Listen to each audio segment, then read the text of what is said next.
ফাতেমার বলা স্পষ্ট কথা একদম ভালো লাগে না সোহেলের। সে ভীষণ অপমানিত বোধ করতে থাকে। এদিকে ফারিয়ার স্কুলের প্রিন্সিপালও হক চুকিয়ে গেছেন। তিনি কিছুক্ষণ চুপ থেকে অবস্থা বোঝার চেষ্টা করেন, অতঃপর গলা খাকারি দিয়ে বলেন, দেখুন, আপনাদের স্বামী স্ত্রীর মধ্যে কী সমস্যা হয়েছে সেটা আপনাদের ব্যক্তিগত ব্যাপার, এই নিয়ে আমি কথা বলতে চাই না। তবে আপনাদের এই সমস্যার প্রভাব আপনাদের সন্তানের উপর যে বাজেভাবে পড়েছে সেটা আমি বলতে পারি। ফাতেমা বলে, কী সমস্যা হয়েছে ম্যাম? আজ ক্লাসে ফারিয়ার ইংলিশ টিচার বিশ্ব অভিভাবক দিবস হিসেবে সকলকে তাদের মা বাবা সম্পর্কে কিছু স্পিচ দিতে বলেছিল। সেখানে সবাই ভালোভাবে বললেও ফারিয়া ছিল ব্যতিক্রম। নিজের মায়ের ব্যাপারে সে ভালো কথা বললেও বাবার সম্পর্কে ভীষণ বাজে কথা বলে, এমনকি নিজের বাবাকে রাক্ষসের সঙ্গে পর্যন্ত তুলনা করে। যা শুনে সবাই ভীষণ অবাক হয়ে যায়। এমনকি ওর ইংলিশ ম্যাম যখন আমাকে এই ব্যাপারটা বলে তখন আমিও স্তম্ভিত হয়ে যাই। আপনারা নিশ্চয়ই বুঝতে পারছেন এতটুকু একটা বাচ্চা মেয়ের উপর কী পরিমাণ মেন্টাল প্রেশার পড়লে সে এমন কথা বলতে পারে। ফাতেমার মুখে বিদ্রূপের হাসি ফুটে ওঠে। সোহেলের যে রূপ ফারিহা দেখেছে তাতে করে তার এই কথা বলা অহেতুক নয়। অন্যদিকে সোহেল লজ্জায় মাথা নিচু করে দাঁড়িয়ে আছে। ফাতেমা সোহেলের দিকে তাকিয়ে বলে, নিজেই ভেবে দেখো কি জঘন্য কাজ করেছো তুমি। যে মেয়ের কাছে তুমি ছিলে সুপার হিরো, এখন সেই তোমাকে বিচের সাথে তুলনা করছে। অতঃপর সে ফারিয়ার প্রিন্সিপাল ম্যামকে উদ্দেশ্য করে বলে, আমার এবং আমার মেয়ের উপর দিয়ে এই কদিন কি ঝড় বয়ে গেছে সেটা বোধহয় আপনি জানেন না ম্যাম। আর আমিও সবটা বলার মতো পরিস্থিতিতে নেই। আমি এটা বুঝতে পারছি যে স্কুলের পরিবেশে কোনো স্টুডেন্টের এমন কথা বলা ঠিক নয়। আমি ফারিয়াকে বলে দেব এরপর থেকে যাতে স্কুলে আর এসব নিয়ে কথা না বলে। তবে ওর মনে ওর বাবার প্রতি যে ঘৃণা তৈরি হয়েছে তাতে কোনো ভুল নেই। বরঞ্চ আমি চাই এই ঘৃণা আজীবন বজায় থাকুক, কখনো যেন ও নিজের বাবাকে ক্ষমা না করে। বলেই ফাতেমা উঠে দাঁড়ায়। সোহেলের দিকে ঘৃণা ভরা দৃষ্টিতে তাকিয়ে বাইরে বেরিয়ে আসে। সোহেল ফাতেমার পিছু পিছু আসে। এসেই ফাতেমার হাত টেনে ধরে। ফাতেমা এক ঝটকায় হাতটা সরিয়ে নিয়ে বলে, একদম আমায় স্পর্শ করবে না। তোমার স্পর্শে আমি ঘৃণা অনুভব করি। ফাতেমা, তুমি কিন্তু এবার বেশি বাড়াবাড়ি করছো। বাড়াবাড়ির কিছু দেখোনি তুমি।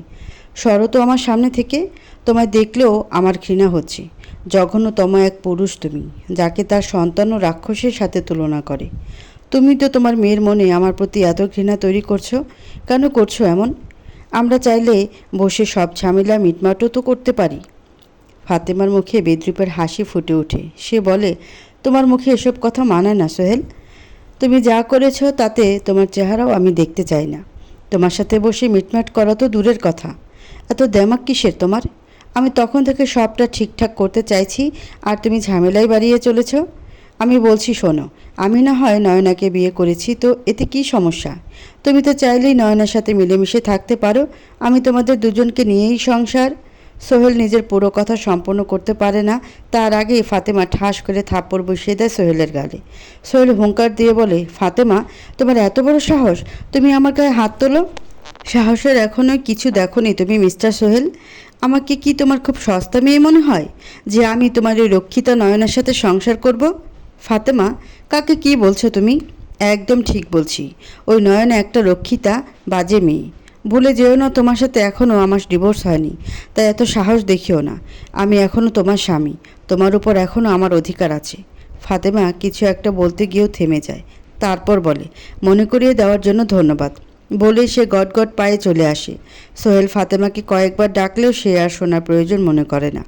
ফাতেমা গাড়িতে করে ফেরার পথে নয়নাকে ফোন করে। নয়না ফোনটা রিসিভ করতে সে বলে ওঠে, হ্যালো নয়না, কেমন আছিস তুই? ফাতেমা, তুই কোন সাহসে আমায় ফোন করেছিস? সাহস আমার বড্ড বেশি, সেটা তো জানিসই। তোকে একটা জরুরি কথা বলার জন্য ফোন দিলাম। তুই বোধহয় জানিস সোহেল এখনও আমার ডিভোর্স দেয়নি, আর ভাবছি দেবও না। দেখি তুমি কি করতে পারো। হ্যাঁ, দু একদিনের মধ্যেই দিয়ে দেবে। সে ঘুরে বালি। আজ সোহেলের সাথে আমার দেখা হয়েছিল। ও নিজে আমায় বলেছে ও সংসারে ফিরে যেতে। আমার হাতে পায়েও ধরেছে। আমার না ওর উপর ভীষণ দয়া হলো, তাই ভাবছি না না না, তোকে আমি কিছুতেই আর সোহেলের জীবনে ফিরতে দেব না। বলেই নয়না ফোন রেখে দেয়। ফাতেমা তখন বিড়বিড় করে বলে, আমি ওর জীবনে মরে গেলেও ফিরব না। কথাটা তো তোকে নিজের স্বার্থেই জানালাম, এবার আমি কাটা দিয়েই কাটা তুলব। সোহেল আজ বেশ রাত করেই বাড়ি ফিরল। সে বাড়ি ফিরে দেখল নয়না ঘর অন্ধকার করে বসে আছে। সোহেল লাইট জ্বালিয়ে নয়নার পাশে বসে বলল, এভাবে রুম অন্ধকার করে বসে আছো কেন? একদম বসবে না আমার পাশে, তুমি যাও ওই ফাতেমার কাছে। এসব তুমি কি বলছো নয়না? আমি ফাতেমার কাছে কেন যাব? আমি তো আর ওকে ভালোবাসি না, আমি শুধু তোমায় ভালোবাসি। যদি আমাকেই ভালোবাসো তাহলে ফাতেমাকে এখনও ডিভোর্স লেটার পাঠাওনি কেন? সোহেল চুপ করে থাকে। নয়না চিৎকার করে বলে, কি হলো, চুপ আছো কেন? আমার প্রশ্নের উত্তর দাও। তাহলে কি তুমি আমায় শুধু নিজের স্বার্থে ব্যবহার করতে চাইছো? নিজের স্বার্থ সিদ্ধি হলে আমায় ছুঁড়ে ফেলে আবার ওই ফাতেমা আর নিজের মেয়েকে ফিরিয়ে আনবে? তুমি আমায় ভুল ভাবছো নয়না। আমি কেন এমনটা করতে যাব? আমি কিছু জানি না। তোমার উপর আমার একদম বিশ্বাস নেই। যে মানুষ নিজের 6 বছরের সংসার করা স্ত্রীকে ছেড়ে দিতে পারে, তার কাছে তো আমি কিছুই না। তুমি সত্যি যদি আমায় ভালোবেসে থাকো তাহলে কাল সকালে ওই ফাতেমাকে ডিভোর্সের নোটিশ পাঠিয়ে দেবে। কিন্তু কোনো কিন্তু নয়, আমি যা বলছি তাই করো। হয় তুমি আমাকে বেছে নাও, আর না হলে ফাতেমাকে। বলো কি করবে? সোহেল হার মেনে নেয়, বলে, ঠিক আছে, তুমি যা চাও তাই হবে। আমি কালই ফাতেমাকে ডিভোর্সের নোটিশ পাঠিয়ে দেব। আমি খবর নিয়ে দেখেছি ও এখন কোথায় আছে, সেই ঠিকানাতেই পাঠিয়ে দেব। সকাল সকাল কলিং বেলের শব্দে শ্রেয়া বিরক্ত হয়ে যায়। দরজাটা গিয়ে খুলে দিতেই দেখে একজন কুরিয়ার বয় দাঁড়িয়ে আছে। শ্রেয়া তাকে দেখে বলে, জি বলুন, ফাতেমা খাতুনকে ডাকা যাবে? ওনার নামে একটা পার্সেল আছে। শ্রেয়া ফাতেমাকে ডাকে। ফাতেমা এসে পার্সেলটা নেয়। পার্সেলটা খুলতেই একটা কাগজ বেরিয়ে আসে। শ্রেয়া কৌতূহলী হয়ে বলে ওঠে, কি ওটা? ফাতেমা মুখে হাসি ফুটিয়ে একটা স্বস্তির নিঃশ্বাস নিয়ে বলে, আমার মুক্তির সনদ। ফাতেমা আজ ফুরফুরে মেজাজে রয়েছে। অনেক দিন পর তাকে আজ খুব খুশি খুশি লাগছে। খুশিতে আজ সে আত্মহারা। তার খুশির বহিঃপ্রকাশ তার আচরণে, কথাবার্তা সবসময় উপলব্ধি করা যাচ্ছে। শ্রেয়াও অনেকটা খুশি হয়েছে এটা শুনে যে ওই সোহেল নামক অমানুষটার সাথে ফাতেমার সব সম্পর্ক শেষ হয়েছে। তবে তার মনে একটাই খুঁতখুঁতানি রয়ে গেছে, আর সেটা হলো ফাতেমা কেন এত সহজে সোহেলকে যেতে দিল? কেন সে সোহেলকে কোনো শাস্তি দিল না? তবে ফাতেমা এটাও বলেছে সে সোহেলকে অনেক ভয়ানক শাস্তি দেবে। তবে সেটা কখন এবং কিভাবে সেটাও বলেনি। ফাতেমা আজ মিষ্টি এনে দেয় শ্রেয়াকে। শ্রেয়ার মা শাবানা বেগম বলেন, হঠাৎ আজ মিষ্টি কোন খুশিতে মা? ফাতেমা মৃদু হেসে বলে, মিষ্টি এই জন্য এনেছি যে আমার ডিভোর্স হয়েছে। এটা শুনে অনেকের মনে হতেই পারে ব্যাপারটা অদ্ভুত, কারণ এখনও অনেক মেয়ের কাছে ডিভোর্সি ট্যাগ লাগা একটা অসম্মানের মতো ব্যাপার। তবে আমার কাছে এটা এখন অনেক বড় সম্মানের ব্যাপার হয়ে দাঁড়িয়েছে, কারণ আমি একটা ভুল মানুষের থেকে, একটা ভুল সম্পর্ক থেকে মুক্তি পেয়েছি। ফাতেমার কথা শুনে শাবানা বেগম বলেন, তোমাকে এভাবে দেখে আমার অনেক ভালো লাগছে মা। এত কঠিন পরিস্থিতিতেও তুমি ভেঙে না পড়ে যেভাবে নিজেকে সামলেছ, যেভাবে নিজের আর নিজের মেয়ের জন্য লড়াই করে যাচ্ছ, সেটা অনেক মেয়েকে অনুপ্রেরণা যোগাবে। আমি আল্লাহর কাছে তোমার জন্য প্রার্থনা করব, যেন তুমি সুখী হও। তোমার জীবন যেন উনি সুখ স্বাচ্ছন্দ্যে ভরিয়ে দেন। অতঃপর তিনি কিছু একটা ভেবে শ্রেয়াকে বলেন, শ্রেয়া, তোর তো কম বয়স হয়নি, এবার তো তোর বিয়ে নিয়ে ভাবা উচিত। আমি আর কদিন বাঁচব বল? শ্রেয়া বিয়ের কথা শুনে মুখটা বিকৃত করে বলে, বিয়ে? আমার তো বিয়ের উপর ফোবিয়া আগে থেকে ছিল, এখন তো আরও জোরালো হয়েছে। ফাতেমার সাথে ঘটে যাওয়া ঘটনার পর আমার তো আর কোনো পুরুষ মানুষের উপর বিশ্বাস নেই। তার থেকে আমি একা আছি, এটাই ভালো। ফাতেমা মৃদু হেসে বলে, দেখ শ্রেয়া, হাতের 5টা আঙ্গুল যেমন সমান হয় না, তেমন পুরুষ মানুষের মধ্যেও অনেক পার্থক্য আছে।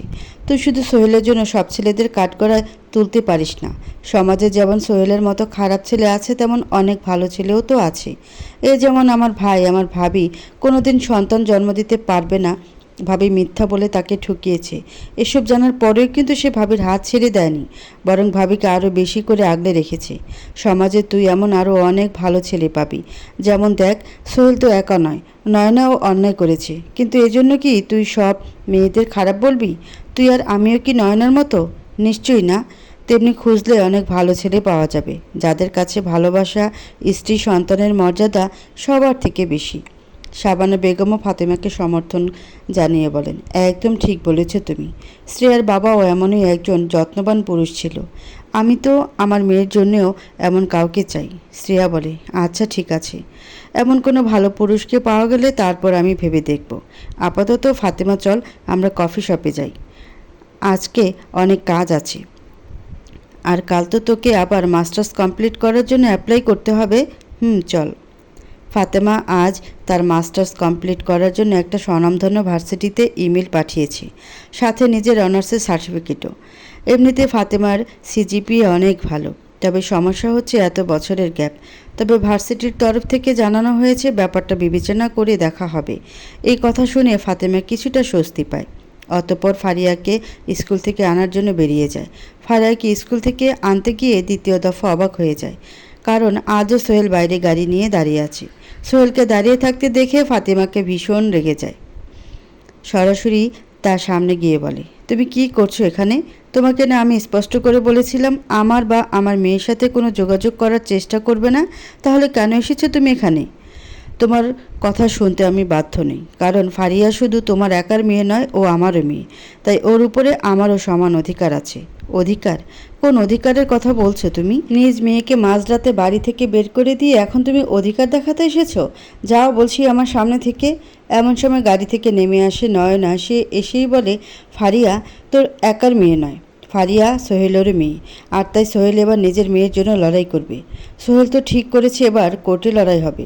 কোর্টে লড়াই হবে মানেটা খুবই পরিষ্কার। তোদের ডিভোর্সের কেসে ফারিয়ার কাস্টাডি কে পাবে সেটা নিয়েও লড়াই তো হবেই নাকি? ফাতেমা হতবাক হয়ে যায়। সে ভাবতেও পারেনি এমন কোনো পরিস্থিতির মুখোমুখি হতে হবে। বিশেষ করে নয়না তো বলেই ছিল যে সে ফারিয়াকে নিজের চোখের সামনে দেখতে চায় না। তাহলে হঠাৎ করে এত বদলে গেল কেন সে? ফাতেমা স্পষ্ট ভাষায় বলে দেয়, আমার মেয়ে আমার কাছেই থাকবে। তোমাদের মতো জানোয়ারের কাছে আমি আমার মেয়েকে যেতে দেব না। নয়না কপট হেসে বলে, ফারিয়া কার কাছে থাকবে সে ফয়সলা তো কোর্ট করবে, তুই না। ফাতেমা নয়নার দিকে আঙ্গুল তুলে বলে, তুই আমার স্বামীকে তো কেড়ে নিয়েছিস, কিন্তু আমার সন্তানকে তুই আমার থেকে আলাদা করতে পারবি না। একজন মায়ের শক্তি কতটা তুই জানিস না।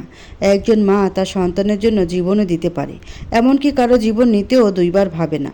তাই বলছি, আমার মেয়ের দিকে চোখ তুলে তাকাস না, না হলে তোর চোখ আমি উপড়ে ফেলবো। এই বলে ফাতেমা চলে যায়, কারণ ফারিয়ার স্কুলে ছুটির ঘন্টা বাজিয়ে দিয়েছে।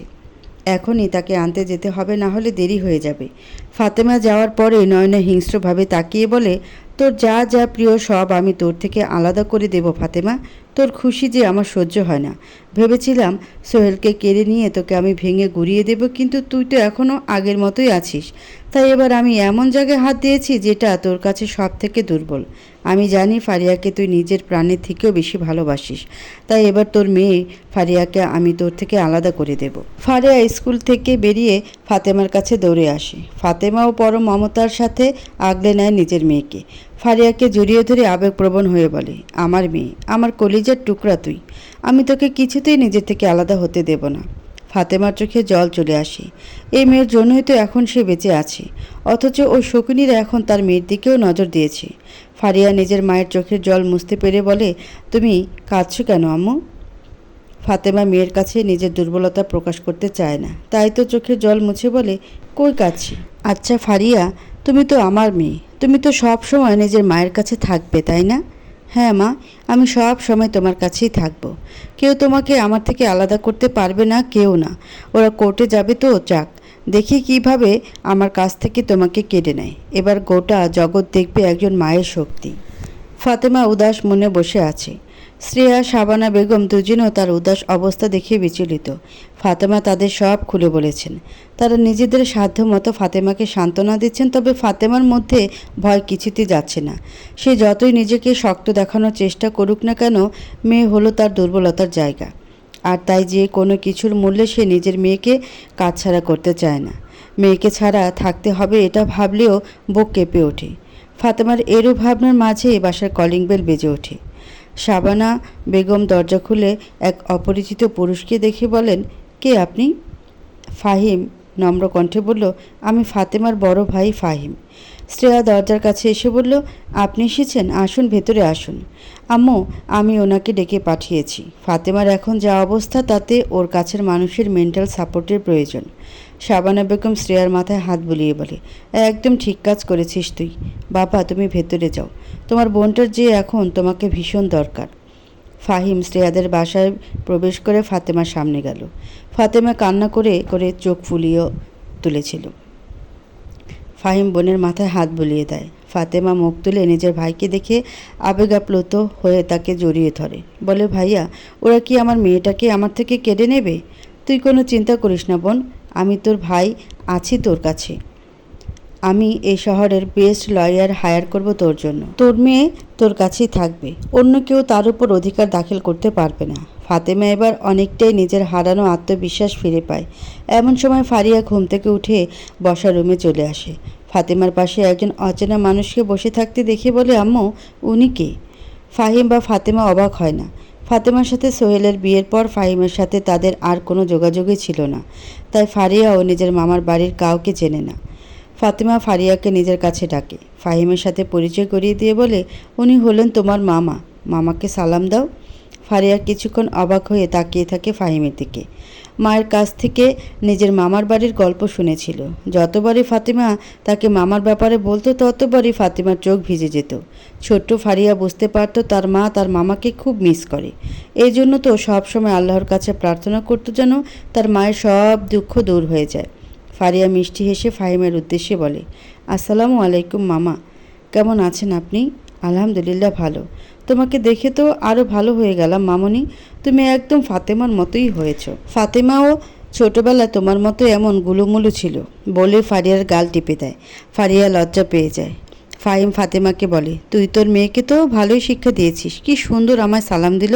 ফাতেমার বুক হাহাকার করে ওঠে। সে বলে, এজন্যই তো ভয় হয় ভাইয়া, আমার মেয়েটাকে আমি কিছুতেই তো শয়তানদের হাতে তুলে দেব না। তোকে তুলে দিতে হবে না, ব্যাস অনেক হয়েছে। এবার তো আমি ওই সোহেল আর নয়নাকে দেখে নেব। পেয়েছিটা কি ওরা? বলে সে রাগে কাঁপতে থাকে।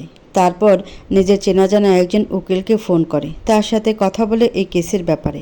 অতঃপর কথা শেষে ফাতেমার মাথার ভরসার হাত দিয়ে বলে, চিন্তা করিস না ফাতেমা, জয় তোরই হবে।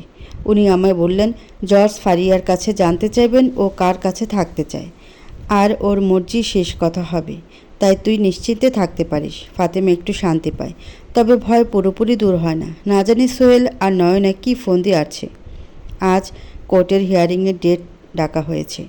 ফাতেমা, ফাহিম, স্নেহা, সোহেল, নয়না সবাই তাই সঠিক সময়ে কোর্ট চত্বরে হাজির হয়েছে। ফাতেমা ফারিয়াকে নিজের কোলে শক্ত করে জড়িয়ে ধরে বসে আছে। ফাহিম তো সোহেলকে দেখে রাগে ফুঁসছিল, ইচ্ছা করছিল দৌড়ে গিয়ে ওকে মেরে শেষ করে দিতে। শুধুমাত্র ওর জন্য ফাতেমার জীবনে আজ এত দুর্ভোগ নেমে এসেছে। তবে সে কোর্টে কোনো ঝামেলা করতে চায় না, এজন্য অনেক কষ্টে নিজেকে দমিয়ে রেখেছে। এর মধ্যে ফাহিমের ঠিক করা উকিল মিস্টার আফজাল হোসেন চলে এলেন। তিনি আসতেই ফাহিম তার সাথে কেস সম্পর্কে কিছু কথা বলে নিল। আফজাল হোসেন ফাতেমার কাছে এসে বলল, আপনি চিন্তা করবেন না, এই কেস আমরাই জিতব ইনশাল্লাহ। ফাতেমা স্মিত হাসে। সকলেই কোর্টের দিকে পা বাড়ায়। ফাতেমা ফারিয়াকে কোলে করে নিয়ে ভেতরে যাওয়ার সময় হঠাৎ নয়না তার কানের কাছে এসে ফিসফিস করে বলল, নিজের মেয়েকে এখন যত খুশি আগলে রাখ, তবে আর কোনো লাভ হবে না। আজকের পর থেকে তুই আর নিজের মেয়েকে স্পর্শও করতে পারবি না। ফাতেমা নয়নের দিকে অগ্নি দৃষ্টিতে তাকায়। সে দৃষ্টিতেই ভস্ম হয়ে যায় নয়না। আর কথা না বাড়িয়ে কোর্টে প্রবেশ করে। কোর্টের কার্যক্রম শুরু হয়। যথাসময়ে জজ সাহেব এসে নিজের আসন গ্রহণ করেন। অতঃপর বিচার কার্য শুরু করেন। সোহেল যেহেতু নিজে একজন আইনজীবী, তাই এই কেসটা সে নিজের হয়ে নিজেই লড়ছে। জজ সাহেব প্রথমে কেস সম্পর্কে তথ্য জেনে নিলেন। মূলত সোহেল ও ফাতেমার দাম্পত্য সম্পর্ক ছিল, তবে এখন যেহেতু তাদের ডিভোর্স হয়ে গেছে, তাই এখন তাদের সন্তান কার কাছে থাকবে সে নিয়েই মূল ঝামেলা। প্রথমে জজ সাহেব আফজাল হোসেনকে বলার সুযোগ দেন।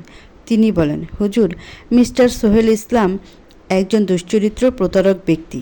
উনি তো প্রথমে নিজের স্ত্রী সন্তানকে ঠকিয়ে অন্য একজন মহিলাকে বিয়ে করেছেন, এখন আবার ওনার সন্তানের কাস্টাডিও চাইছেন। এটা ভীষণ হাস্যকর। এমন একজন দুশ্চরিত্র পুরুষের কাছে একটা ছোট বাচ্চার ভবিষ্যৎ কেমন হবে তা সহজেই অনুমেয়। তখনই সোহেল উত্তেজিত হয়ে বলে ওঠেন, অবজেকশন হুজুর, উনি কিন্তু কোনো প্রমাণ ছাড়া আমার নামে বদনাম করছেন, এতে আমার সম্মানহানি হচ্ছে। Objection overruled. মিস্টার হোসেন, আপনি নিজের বয়ান কন্টিনিউ করুন। আফজাল হোসেন সব ঘটনা খুলে বলেন। সোহেল যখন ফুঁসছিল শুধু নিজের কুকীর্তির কথা এভাবে শুনে। সব শুনে জজ সাহেব বলেন, এই ধরনের মামলা সাধারণত বাচ্চাদের চাওয়াকেই প্রাধান্য দেওয়া হয়, তাই আমি ফারিয়া জান্নাতকে কোর্টে উপস্থিত হবার আদেশ জানাচ্ছি। ফাতেমা ফারিয়াকে কোল থেকে নামিয়ে বলে, যাও মা, জজ সাহেব যা জানতে চাইবে তার একদম ঠিক ঠিক উত্তর দেবে। ফারিয়া জজ সাহেবের সামনে যান। তিনি ফারিয়ার দিকে তাকিয়ে হেসে বলেন, তুমি কার কাছে থাকতে চাও ফারিয়া? নিজের মায়ের কাছে না বাবার কাছে? ফারিয়া একবার সোহেল তো আরেকবার ফাতেমার দিকে তাকিয়ে নির্দ্বিধায় বলে, আমি আমার মায়ের কাছে থাকতে চাই। আমি ঘৃণা করি আমার বাবাকে। জজ সাহেবের যা বোঝার বোঝা হয়ে যায়। তিনি বলেন, আচ্ছা তুমি এখন যাও। ফারিয়া চলে যেতেই তিনি বলেন, এই ধরনের মামলা যেহেতু বাচ্চার কথা শেষ কথা, তাই তিনি নিজের কথা সম্পূর্ণ করার পূর্বেই নয়না উঠে দাঁড়িয়ে বলে, সরি ফর ইন্টারফেয়ারেন্স হুজুর। আমি জানি এই ধরনের কেসে বাচ্চার কথাই কোর্ট আমলে নেয়, কিন্তু ব্যাপারটা যখন বাচ্চার মগজ ধোলাইয়ের তখন তো ভিন্ন বিষয়। আপনার যা বলার কাঠগড়া এসে বলুন। নয়না কাঠগড়া যায়, অতঃপর কোরআনের শপথ করে। এরপর জজ সাহেব তাকে তার কথা পরিষ্কার করতে বললেই সে বলে, মায়ের কাছে থাকা বাচ্চার জন্য হিতকর নয়, এটা জানার পর নিশ্চয়ই আপনি বাচ্চাকে মায়ের কাছে থাকতে বলবেন না। জজ সাহেব বলেন, এমন পরিস্থিতি যদি তৈরি হয় যে মায়ের কাছে থাকার জন্য বাচ্চার কোনো রিস্ক থাকে, সেক্ষেত্রে কোর্টকে সব কিছু পুনর্বিবেচনা করতে হবে। নয়না হাসে, এটা তো সে চেয়েছিল। তারপর সোহেলকে ইশারা করে বলে, আমি যে প্রমাণগুলো এনেছিলাম সেগুলো জজ সাহেবকে দাও, তাহলে উনি সঠিক বিচার করতে পারবেন। সোহেল নয়নার কথা মতো তাই করে। কিছু ফাইল জজ সাহেবের দিকে বাড়িয়ে দেন, যেগুলো দেখে জজ সাহেব বিস্ফোরিত চোখে তাকিয়ে থাকেন। ফাতেমা অধীর আগ্রহে অপেক্ষা করছিল জজ সাহেব কী বলেন তা শোনার জন্য। জজ সাহেব কিছুক্ষণ নীরব থেকে বলেন, বাচ্চা যেহেতু মায়ের কাছে থাকতে চায়, তাই আমরা বাচ্চার মতামতকে সম্মান জানাই। ফারিয়া জান্নাত নিজের মা ফাতেমা খাতুনের কাছেই থাকবে। নয়না তখনই বলে ওঠে, কিন্তু আমি যে আপনাকে প্রমাণ দিলাম যে ফাতেমা আর্থিকভাবে স্বাবলম্বী নয়, ওর কাছে থাকলে ফারিয়ার কোনো খেয়ালই ঠিকভাবে রাখতে পারবে না। জজ সাহেব জানান, এক্ষেত্রে আমি ওদের খোরপোশের দায়িত্ব মিস্টার সোহেলকে দিতে বলতে পারি, কিন্তু দেশের আইন অনুসারে বাচ্চা 18 বছর পর্যন্ত মায়ের কাছেই থাকবে। আইনের বাইরে আমার কিছু করার নেই। তখনই ফাতেমা দাঁড়িয়ে বলেন, আমার প্রাক্তন স্বামীর কোনো সাহায্যই আমার দরকার নেই। আমার মেয়েকে দেখে রাখার জন্য আমি একাই যথেষ্ট। ফাহিমও পাশ থেকে বলে, আমি আমার বোনের পাশে আছি। আর্থিক দিক দিয়ে ওদের কোনো সমস্যায় পড়তে হবে না। জজ সাহেব এবার চূড়ান্তভাবে বললেন, তাহলে তো সব সমস্যা মিটেই গেল। আমার মনে হয় না এই কেস আরও চালিয়ে নিয়ে যাবার কোনো মানে আছে। কোর্ট বাচ্চার কাস্টাডি মাকেই দিচ্ছে। এই বলে তিনি কোর্টের কার্যক্রমের মুলতবি টানেন। নয়না পরাজিত হওয়ার এই গ্লানি মানতে পারে না। ফাতেমার দিকে রক্তিম চোখে তাকায়। ফাতেমা নিজের মেয়েকে জড়িয়ে ধরে খুশিতে কেঁদে ফেলে। অবশেষে কোর্টে একজন মায়ের শক্তির জয় হয়েছে। পরাজিত হয়েছে সকল অপশক্তি। নয়না সোহেলের সামনে এগিয়ে গিয়ে বলে, চলো এখান থেকে। এসব আদিক্ষেতে আমার আর সহ্য হচ্ছে না। চলো। যাওয়ার সময় ফাতেমার মুখোমুখি হতেই ফাতেমা তাদের শুনিয়ে শুনিয়ে বলে, দেখলে তো তোমরা একজন মায়ের শক্তির কাছে কিভাবে তোমাদের হেরে যেতে হলো। নয়না দাঁড়িয়ে গেল, ঘুরিয়ে তাকিয়ে ফাতেমার উদ্দেশ্যে বলল, যত খুশি হওয়ার হয়ে নে, তবে মনে রাখিস, এক মাঘে শীত কিন্তু যায় না। সময় আমারও আসবে। আমি এত সহজে তোকে সুখী হতে দেব না। দুঃখের স্বাদ তোকে অন্বেষণ করতেই হবে। ফাতেমা স্থির থেকে বলে, দুঃখের পালা বোধ হয় এবার তোদের শুরু হবে, এমনটা আমার মনে হয়। বাকিটা তো সময় এলেই জানা যাবে।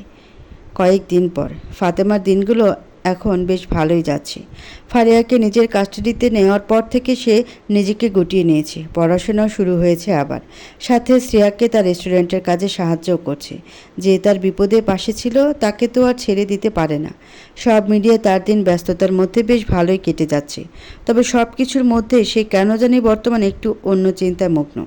নয়না আর সোহেল মিলে তার থেকে ফারিয়াকে আলাদা করার চেষ্টা করছে। এটা জানার পর থেকে ফাতেমার মধ্যে প্রতিশোধ স্পৃহা বাড়ছে। এমনিতে সে কথা দিয়েছিল তাদেরকে তাদের কৃতকর্মের জন্য উপযুক্ত শাস্তি দেবে। এখন সেই ইচ্ছাটা আরও বৃদ্ধি পাচ্ছে। এই জন্য ফাতেমা দুজন মানুষের সাহায্য নিতে চাইছে।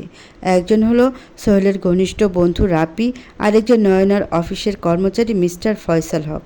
রাব্বি সোহেলের বন্ধু হলেও ফাতেমার প্রতি করা অন্যায় সে মেনে নিতে পারেনি। তাছাড়া রাব্বির স্ত্রী রাবেয়ার সাথেও ফাতেমার বেশ ভালো সম্পর্ক। তাই রাব্বি ফাতেমাকে যথাসাধ্য সাহায্য করতে চেয়েছে সোহেলকে শায়েস্তা করার ব্যাপারে। বলা বাহুল্য, রাব্বি নিজেও সোহেলের মতোই একজন আইনজীবী। ফাতেমা দুপুরে যখন বেলকুনিতে বসে চা খাচ্ছিল তখন রাব্বি ফাতেমাকে ফোন কল করে। ফাতেমা ফোনটা রিসিভ করে কিছুক্ষণ ভালো মন্দের খোঁজ খবর নেয়। এরপর রাব্বি বলে, আমি সোহেলের সম্পর্কে কিছু গোপন কথা জানতে পেরেছি যা আপনার কাজে লাগতে পারে। জি বলুন।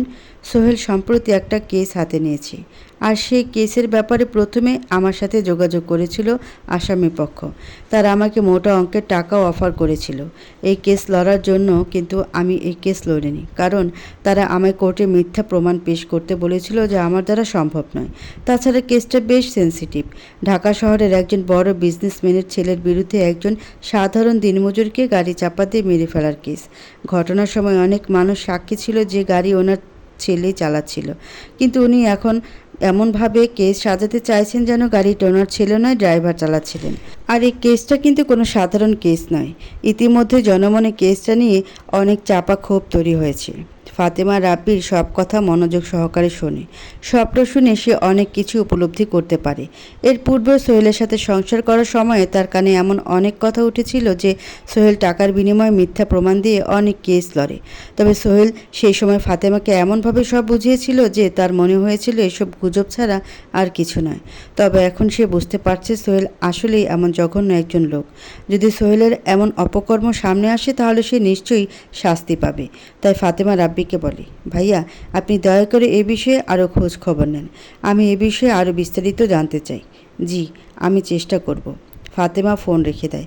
অতঃপর কিছু একটা ভেবে মুচকি হেসে বলে, তোমার পাপের ঘোড়া ঝুঁকিপূর্ণ হয়ে গেল সোহেল, এবার তোমার শাস্তি শুরু হলো বলে। সোহেল ফোনে কারোর সাথে ভীষণ জরুরি কথা বলছিল। এমন সময় নয়না তার সামনে চলে আসে। নয়নাকে দেখে সোহেল ফোন রেখে দেয়।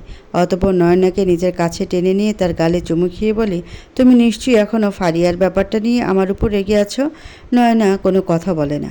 এমন সময় সোহেল হঠাৎ করে একটা ডায়মন্ড নেকলেস নয়নার গলায় পরিয়ে দেয়। নয়না ভীষণ শকড হয়ে যায়। সোহেল মৃদু হেসে বলে, কি এখনও আমার উপর রাগ করে থাকবে?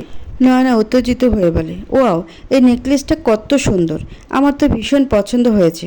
ধন্যবাদ সোহেল, কিন্তু তুমি হঠাৎ এত টাকা কোথায় পেলে?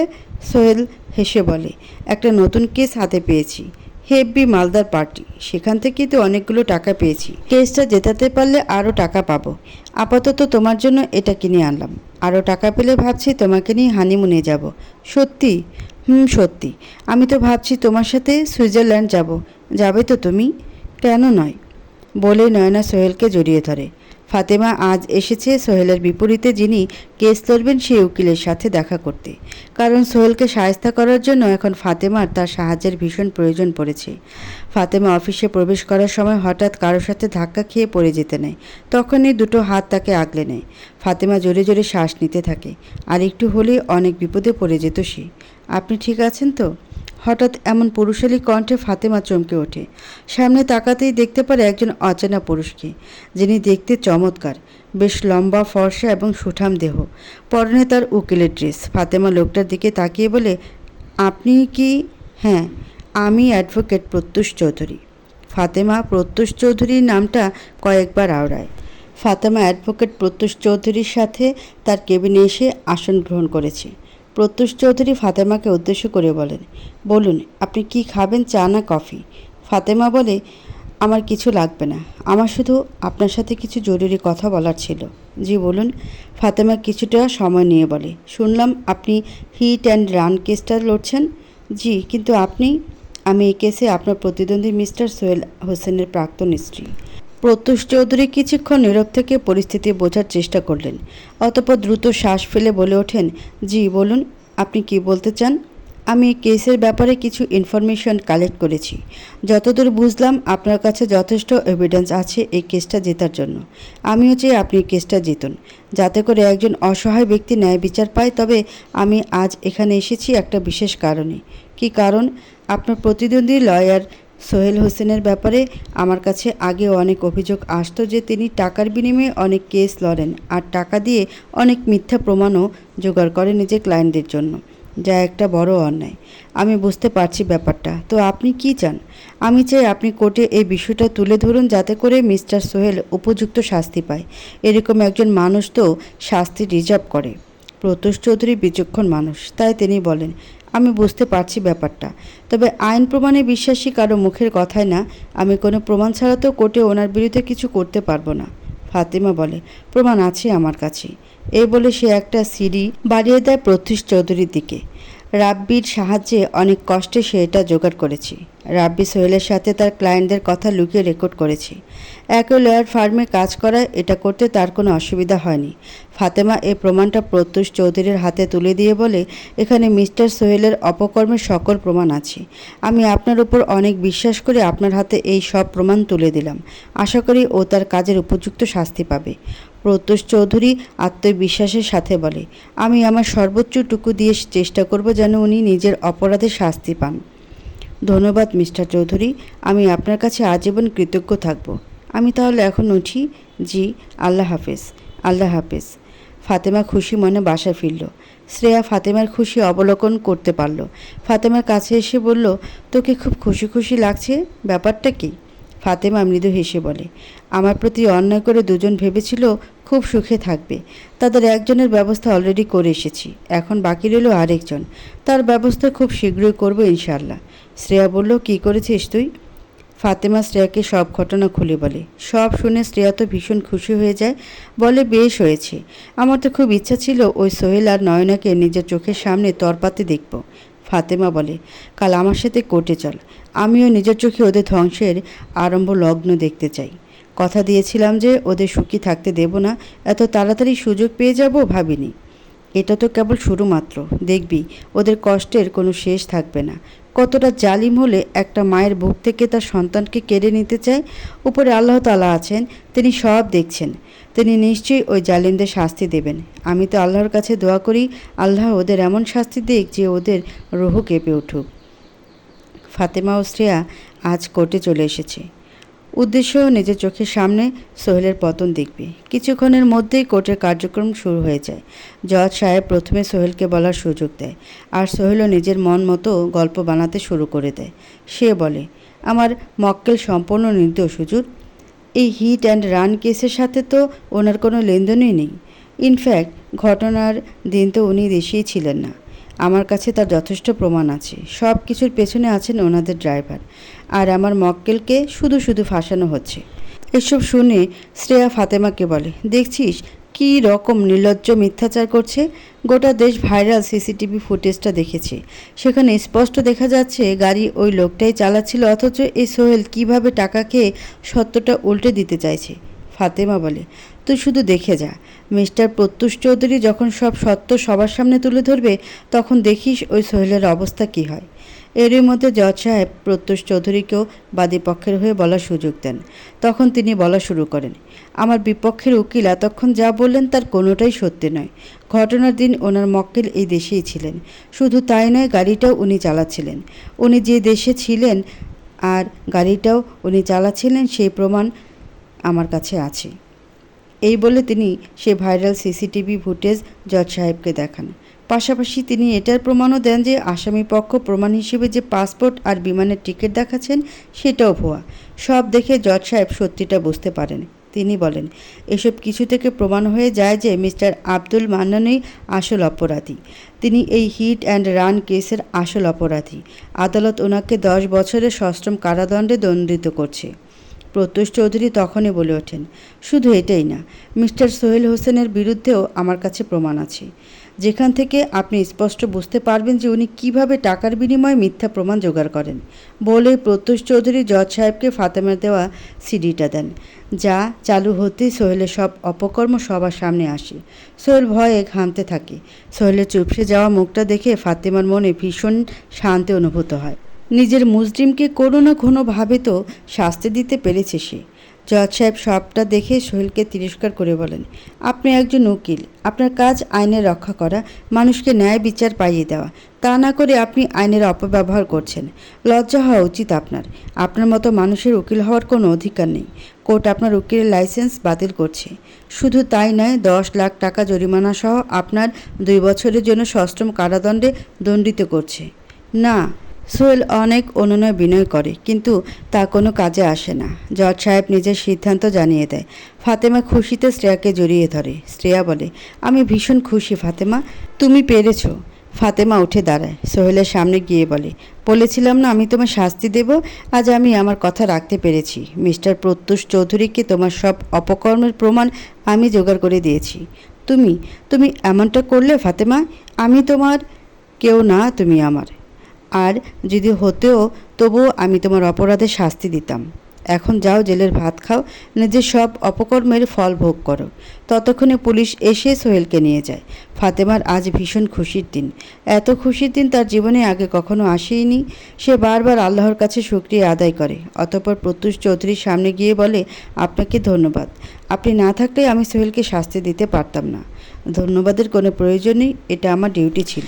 শ্রেয়া ভীষণ ইমপ্রেসড হয় প্রত্যুষের উপর। মনে মনে বলে, আজকালের যুগেও এত সৎ মানুষ আছেন। সোহেলের শাস্তির খবর পৌঁছে যায় নয়নার কাছে। সে তো পুরো তাজ্জব বনে যায়। কোথায় তাদের হানিমুনে যাওয়ার কথা ছিল, সেখানে কিনা এখন সোহেল জেলে। নয়না কারাগারের উদ্দেশ্যে রওনা দিল। সোহেলের সাথে দেখা করে তার অবস্থা সম্পর্কে জানতে চাইল।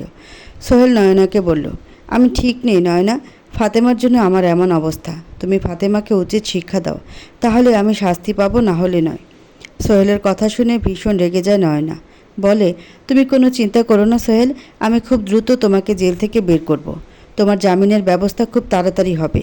আর আমি ওই ফাতেমাকে এবার এমন শিক্ষা দেব যে ও একদম পথে বসে যাবে। তুমি শুধু অপেক্ষা করো। এই বলেই নয়না বাইরে বেরিয়ে আসে। না জানি এখন কি চলছে তার মাথায়। প্রত্যুষ চৌধুরীর প্রতি কৃতজ্ঞতা জ্ঞাপনে তাকে একটি রেস্টুরেন্টে খেতে নিয়ে এসেছে ফাতেমা। সাথে শ্রেয়াও রয়েছে। প্রত্যেককে বেশ আনন্দ পাচ্ছিল সোহেলের শাস্তির জন্য। ফাতেমা সোহেলের করা সব অপকর্মের ব্যাপারে প্রত্যুষ চৌধুরীকে সব জানায়। সব শুনে প্রত্যুষ চৌধুরীর ভীষণ খারাপ লাগে ফাতেমার জন্য। সাথে তিনি এটাও ভেবে খুশি হন যে সোহেল তার অপরাধে শাস্তি পাচ্ছে। প্রত্যুষ চৌধুরী বলেন, আমি শুনেছিলাম আল্লাহ যা করেন ভালোর জন্যই করেন। আজ আমি সেই কথার চাক্ষুষ প্রমাণ পেলাম। সোহেলের মতো একজন অপরাধীর জীবনসঙ্গী হবার থেকে এই সম্পর্ক থেকে মুক্তি পাওয়া ভালো। আপনি ভালো কাউকে ডিজার্ভ করেন। ফাতেমাও বলে, আমি যদি আগে সোহেলকে এসব কুকীর্তির প্রমাণ পেতাম তাহলে ওকে দ্বিতীয় বিয়ে করতে হতো না। আমি নিজেই ওকে ডিভোর্স দিয়ে চলে আসতাম। এমন জঘন্য মানুষের সাথে জীবন কাটানোর কোনো ইচ্ছে আমার নেই। শ্রেয়া চুপচাপ সবার কথা শুনছিল আর আরও চোখে প্রত্যুষ চৌধুরীকে দেখছিল। লোকটার ব্যক্তিত্ব ভীষণ ভালো লেগে গেছে শ্রেয়ার। সে নিজের জন্য ঠিক এমন একজন জীবনসঙ্গী খুঁজছিল। কথাবার্তা শেষ করে শ্রেয়া ও ফাতেমা বিদায় নিয়ে চলে আসে।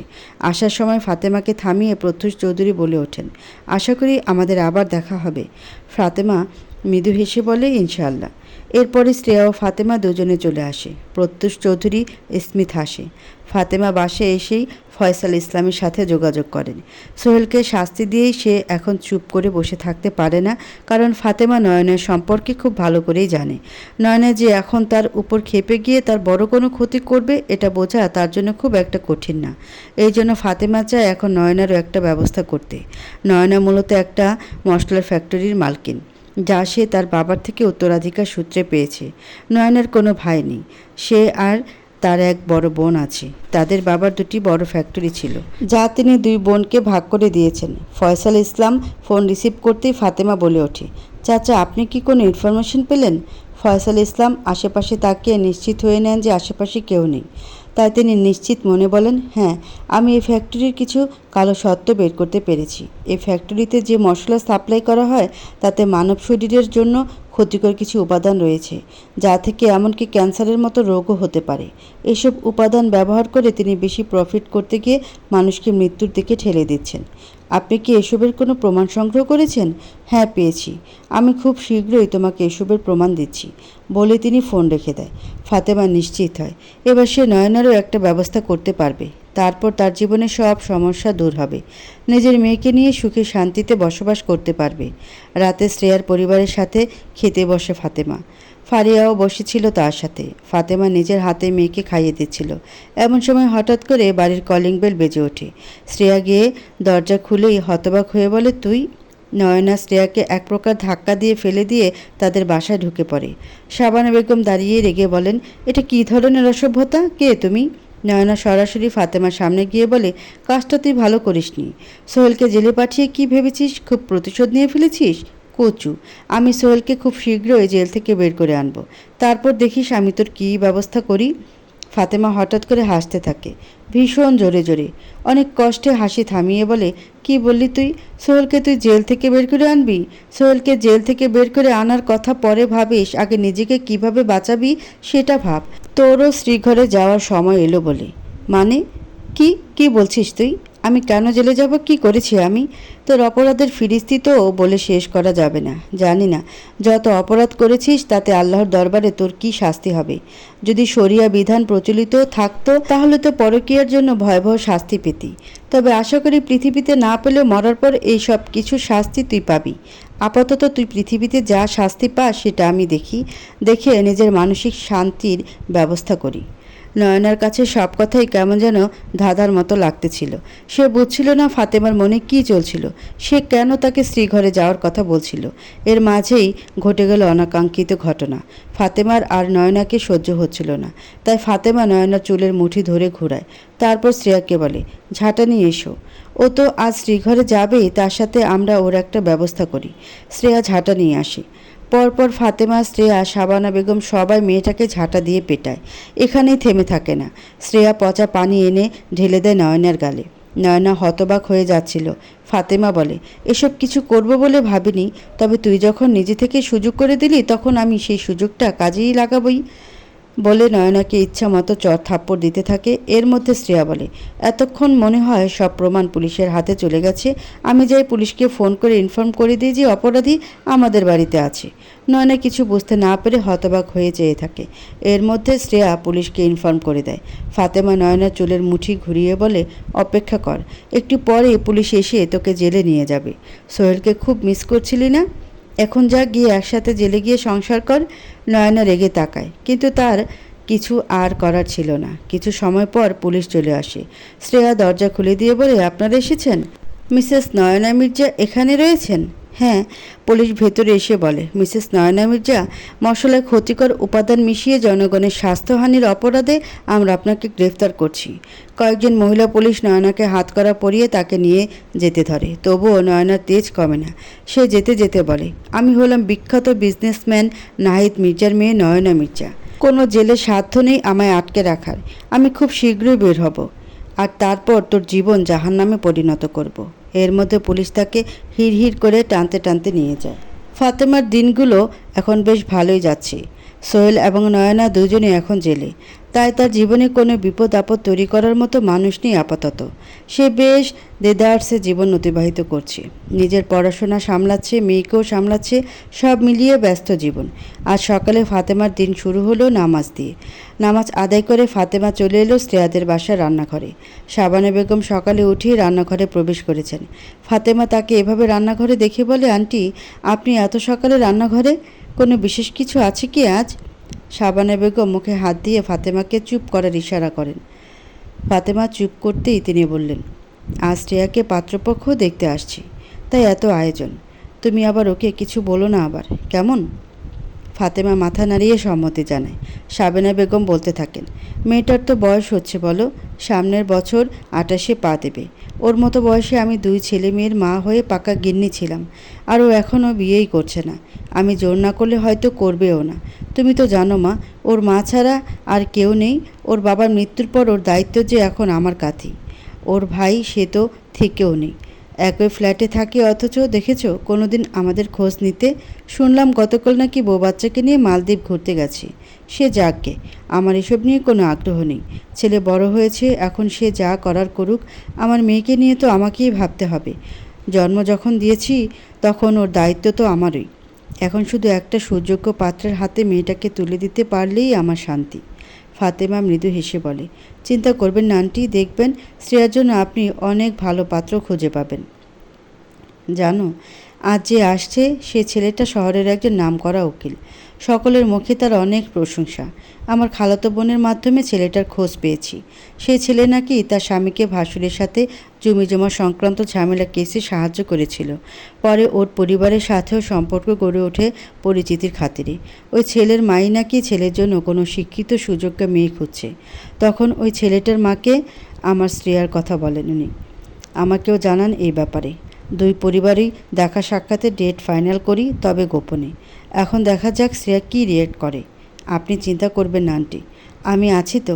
দরকার পড়লে আমি শ্রেয়াকে বোঝাবো যেন ও এই সম্বন্ধে রাজি হয়ে যায়। শাবানা বেগম প্রসন্ন হন। ফাতেমার মাথায় হাত বুলিয়ে বলেন, তোমার উপর আমার বিশ্বাস আছে। আমি জানি তুমি আমার বিশ্বাসের অমর্যাদা করবে না। সোহেলের জেলে কাটানোর মাস 2 অতিবাহিত হয়েছে। জেলে থাকতে তার একদম ভালো লাগে না। কত আয়েশের জীবন ছিল, আর আজ কী অবস্থা। সোহেলের কাছে নয়নার জেলে যাওয়ার খবরও পৌঁছে গেছে। সব মিলিয়ে সে এখন বিরক্ত। নয়নার ভরসা ছিল যে নয়না তাকে বাঁচাবে, অথচ এখন সেই নয়নাই জেলে। সোহেল এখন যেন এই অবরুদ্ধ কারাগারেই নিজের ভবিষ্যৎ মেনে নিয়েছে। তবে ভাগ্যবোধ হয় তার জন্য আশার আলো বাকি রেখেছিল। আজকে হঠাৎ করে একজন পুলিশ অফিসার এসে সোহেলকে বলে, আপনার জামিনের ব্যবস্থা করা হয়েছে। সোহেল খুশি হয়ে বলে, সত্যি? কে করেছে আমার জামিনের ব্যবস্থা? আমি। বলে তার সামনে এসে দাঁড়ায় এক মহিলা। সোহেল যেন চিনতে পারে মহিলাকে। কাছে আসতেই আরও পরিষ্কার হয়। অস্ফুট সুরে বলে, মিস নেহা মির্জা। জি আমি। আপনি লন্ডন থেকে কবে ফিরলেন? কিছুদিন আগেই। তোমার অ্যারেস্টের খবরে আমার আর মন টিকল না লন্ডনে, তাই চলে এলাম। সোহেল লজ্জা পায় যেন। খানিক লাজুক হেসে বলে, আমি কিন্তু আপনাকে আশা করিনি। আশা নাই করতেই তো মানুষ কত কি পেয়ে যায়। এই যেমন তুমি তো নয়নাকেও আশা করনি লাইফে, তবে পেয়ে গেলে।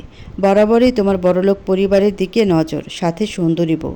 যাই হোক, আমি তোমাকে এখান থেকে বের করার জন্য জামিনের ব্যবস্থা করেছি, তবে তুমি আমাকে খুব ভালো করেই চেনো, তাই জানো আমি কোনো কারণ ছাড়া তোমার জামিনের ব্যবস্থা করিনি। হ্যাঁ, সেটা তো আমি বুঝতেই পারছি। তো বলুন, এই জামিনের বদলে আপনি আমার কাছে কী চান? বেশি কিছু চাই না, শুধু এটুকুই চাই যে তুমি নয়নাকে ডিভোর্স দিয়ে আমাকে বিয়ে করো। সোহেল বড়সড় একটা ধাক্কা খায়। এ কি বলছে নেহা? নেহা বলে, কি অবাক হলে তো? এমন কিছু আশা করনি, তাই না? সোহেল কিছুক্ষণ নীরব থেকে বলে, কিন্তু আপনি তো বিবাহিত। লন্ডনের কোনো এক শিল্পপতিকে ডিভোর্স হয়ে গেছে, আর যুক্তরাজ্যের প্রচলিত আইন অনুসারে এখন আমার স্বামীর অর্ধেক সম্পত্তির মালিক আমি। কত ক্ষমতা বুঝতেই পারছো। যাই হোক, আমি জানি তুমি নিজের প্রফিটটা খুব ভালোই বোঝো। তো বলো কি করবে? সোহেল বাঁকা হেসে বলে, আমি আপনার সব শর্তে রাজি। এই জেলে থাকতে থাকতে বোর হয়ে গেছি, এবার একটু জেলের বাইরে বাতাস খেতে চাই। নেহা মির্জা হাসি, বড়ই তৃপ্তির সে হাসি। ফাতেমা এলো একটা গ্রোসারি শপে। ফারিয়া স্ন্যাক্স খেতে খুব পছন্দ করে, তাই ওর জন্য ওর পছন্দের কিছু স্ন্যাক্স কিনছিল। গ্রোসারি শপ থেকে বেরোতেই হঠাৎ করে তার সাথে দেখা হয়ে গেল প্রত্যুষ চৌধুরীর। প্রত্যুষ চৌধুরী যেন ফাতেমাকে দেখে ভীষণ অবাক হয়েছে। ফাতেমা মুচকি হেসে এগিয়ে গিয়ে বলেন, কেমন আছেন? অনেক দিন পর দেখা হলো আপনার সাথে। আলহামদুলিল্লাহ, আপনি? আমিও। এখানে কোনো কাজে এসেছিলেন? না, আসলে আমি একটা জায়গায় যাচ্ছিলাম। ভালোই হলো আপনার সাথে দেখা হয়ে গেল। আমার জন্য দোয়া করবেন। দোয়া কেন? আমি নতুন জীবনে পা রাখতে চলেছি মনে হয়। নট শিওর, বাট ফ্যামিলি যেভাবে উঠে পড়ে লেগেছে, আই থিঙ্ক আমার সিঙ্গেল লাইফ খুব শীঘ্রই ইতি ঘটবে। ফাতেমা মৃদু হেসে বলে, বাহ, এটা তো অনেক ভালো খবর। আপনাকে অনেক অনেক অভিনন্দন। আশা করি আপনার জীবন ভালো হবে সামনে। আমার দোয়া রইল। আপনাকে অসংখ্য ধন্যবাদ। ধন্যবাদ দেওয়ার দরকার নেই। আপনার কাছে তো আমি ভীষণভাবে কৃতজ্ঞ। জানি না কোনোদিন এই ঋণ শোধ করতে পারবো কি না। এমনভাবে বলবেন না। আপনাকে সাহায্য করতে পেরে আমি কৃতার্থ। আপনার মতো এত চমৎকার ব্যক্তিত্বের নারী আমি খুব কমই দেখেছি, কিংবা বলতে গেলে দেখিইনি। আপনার ব্যক্তিত্ব আমার ভীষণভাবে মুগ্ধ করেছিল। কম কেস তো লড়িনি। বাঙালি বধূ তথা মা সম্পর্কে আমার ধারণা ছিল তারা ভীষণ পরিত্যক্ত এবং ভীরু হয়। লড়াই শব্দটা তাদের ডিকশনারিতে থাকেই না। তবে আপনি একদম অন্যরকম, লড়াকু স্বভাবের এক মুগ্ধতায় মোড়ানো নারী, যাকে পড়তে গেলে পাতায় পাতায় মুগ্ধ হতে হবে। এত মনের জোর আপনার, এত সাহসিকতার প্রশংসা না করলেই নয়। আপনার জীবনে ভালো কিছু হবে, দেখবেন। দেখাই যাবে। আমার জন্য মনে হয় আপনার দেরি হচ্ছে। না, তেমন না, তবে আমায় যেতে হবে। বিদায়। বিদায়। অতঃপর দুজনে চলে গেল ভিন্ন দিকে, ভিন্ন দুই পথে, যে পথ কখনো এক হবার নয়।